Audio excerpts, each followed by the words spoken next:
Potencialna energija se s potencialom povezuje.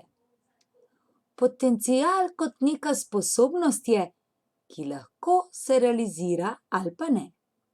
Če eden super riše, ima potencial oblikovalca. Če eden dobro športa, potencialen športnik je. A potencialno energijo imajo telesa tistale, ki imajo potencial, da spustijo se. To pomeni, da z višine nižje padejo. In pri tem svojo potencialno energijo zmanjšajo.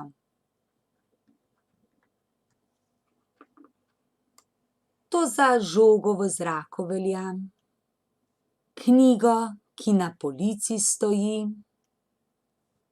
pa smučar, ki lahko se po klancu spusti.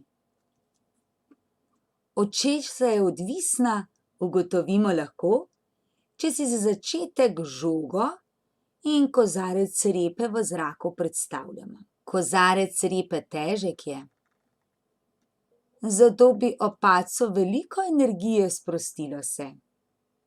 Žoga pa je lahka zelo, zato tudi ob padcu veliko škode ne bo. Sedaj pa vzemimo polna kozarca dva. Enega višje, drugega nižje postavimo in se vprašamo, kdaj večja škoda ob padcu bo. Večja kot višina je, večja energija bo sprostila se.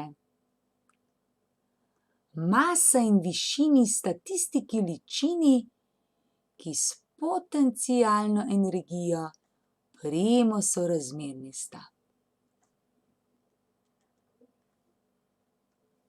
Če še gravitacijski pospešek G dodamo, enačbo za potencialno energijo že imamo.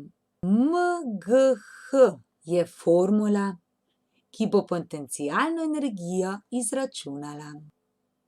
Potencialna energija vedno delu sile teže je enaka.